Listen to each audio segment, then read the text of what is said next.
আসসালামু আলাইকুম। তো একটি বিষয়ে আপনাদের সাথে আলোচনা করব। সেটা হচ্ছে আপনার আমরা বিভিন্ন ধরনের যেটাকে বলে সিদ্ধান্ত গ্রহণ করে থাকি। তো সেক্ষেত্রে অনেক সময় যেটা হয় যে আমরা আসলে ধোঁকা খেয়ে যাই। যেমন এটা হতে পারে আমার জমি-জমা ক্রয়ের ক্ষেত্রে, হতে পারে কোনো একটা নতুন প্রজেক্ট নেওয়ার ক্ষেত্রে বা কোনো কিছু করার ক্ষেত্রে। তো এই যে সিদ্ধান্তগুলো আছে, এই সিদ্ধান্তগুলোর ক্ষেত্রে আমরা অনেক মানুষকে আমরা বিশ্বাস করি, বিশেষ করে আমরা ইনভেস্ট করি। তো সেক্ষেত্রে আমরা আসলে অনেক সময় ধোঁকা খেয়ে যাই। তো আসলে এই যে ধোঁকা খাওয়ার বিষয়টা, এই বিষয়টা থেকে বাঁচার জন্য কি করতে হবে সেটা নিয়ে আমি একটু আপনাদের সাথে কথা বলব। তো এটার কারণ হচ্ছে আমি যেটা বললাম যে আসলে আমরা যদি কোনো একটা সিদ্ধান্ত গ্রহণ করি বা কোনো একটা কাজ শুরু করি, সেক্ষেত্রে যদি আমরা কারো কাছ থেকে ধোঁকা খাই, তো সেক্ষেত্রে অনেকে বলে যে ও সরল সোজা বা ও বোকা, এই কারণে মানে এই সমস্যাটা হলো বা এই ধোঁকাটা সে খেলো। তো আসলে বিষয়টা কি এরকম যে আসলে সরল সোজা বা বোকা বলেই কি একজন মানুষ ধোঁকা খায়?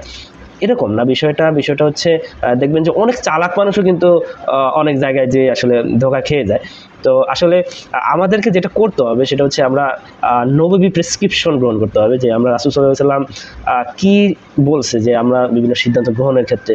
তো সেক্ষেত্রে রাসূল সাল্লাল্লাহু আলাইহি ওয়াসাল্লামের সিরাত বা রাসূল সাল্লাল্লাহু আলাইহি ওয়াসাল্লামের হাদিস থেকে যদি আমরা যেটাকে বলি মানে সিদ্ধান্ত বা যেটা বলি লার্নিং নিতে চাই, তো সেক্ষেত্রে এটা হবে বেস্ট। হ্যাঁ, তো রাসূল সাল্লাল্লাহু আলাইহি ওয়াসাল্লাম আসলে কি বলছে? রাসূল সাল্লাল্লাহু আলাইহি ওয়াসাল্লাম বলছে যে যখন কোনো সিদ্ধান্ত গ্রহণ করবে তখন দুইটা বিষয় তোমরা খেয়াল রাখবে। একটা হচ্ছে বা দুইটা বিষয় করবে। একটা হচ্ছে যখন সিদ্ধান্ত গ্রহণ করা হয়ে যাবে তখন মানুষের কাছ থেকে পরামর্শ নিবে, অর্থাৎ যারা এই বিষয়ে এক্সপার্টাইজ তাদের থেকে পরামর্শ গ্রহণ করবে। আর আরেকটা বিষয় করতে বলছে সেটা হচ্ছে ইস্তেখারার সালাত আদায় করতে বলছে, যে এখানে ইস্তেখারার সালাতটাই হচ্ছে যেটা যদি আমার জন্য ভালো হয় তাহলে আল্লাহ তাআলার কাছে সাহায্য চাবে যে এটা দেওয়ার জন্য। আর যদি আমার জন্য খারাপ হয় বা কোনো সমস্যা হয় এটাতে, তো সেক্ষেত্রে এটা যাতে আমার থেকে দূরে সরিয়ে নেয়। তো এই ইস্তেখারা সালাতটা আমাদেরকে আদায় করতে হবে। তাহলে এই দুইটা জিনিস আমাদেরকে অবশ্যই করতে হবে যখন কোনো সিদ্ধান্ত গ্রহণ করি সেক্ষেত্রে। অর্থাৎ আমাদের মূল সলিউশনে যেতে হবে। অর্থাৎ এই মূল সলিউশন যদি আমরা না গ্রহণ করি তাহলে আমরা চালাক হই বা বোকা হই, আমরা যে কোনো জায়গায় আমরা ধোঁকা খাবো। ঠিক আছে? তো যার কারণে আমি এতটুকু আমি বললাম যে আসলে আপনারা রাসূল সাল্লাল্লাহু আলাইহি ওয়াসাল্লামের যেই প্রেসক্রিপশন, যে কোনো সিদ্ধান্ত গ্রহণের ক্ষেত্রে যদি আপনি ধোঁকা খেতে না চান বা যদি আপনি কোনো সমস্যায় পড়তে না চান, হ্যাঁ, সেক্ষেত্রে কোনো সিদ্ধান্ত গ্রহণ করবেন। সিদ্ধান্ত গ্রহণ করার পরে আপনি কারো কাছ থেকে পরামর্শ নেবেন যারা এই বিষয়ে এক্সপার্টাইজ তাদের থেকে।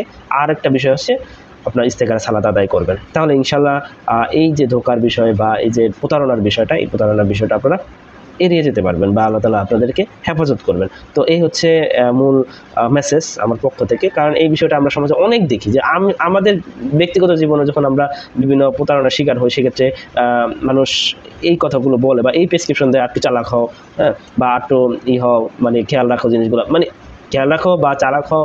এই বিষয় একটা মানে এটার একটা অংশ, বাট মূল বিষয়টা হচ্ছে আমার এই যে এই দুইটা বিষয় আমাদেরকে করতে হবে। তাহলে আমরা ইনশাল্লাহ যে কোনো বিষয় থেকে আমরা মানে বেঁচে যাব। হ্যাঁ, আল্লাহ তাআলা আমাদেরকে বাঁচাবেন। তো এই হচ্ছে আজকের আলোচনা। তো আজকে এতটুকু পর্যন্তই। আসসালামু আলাইকুম।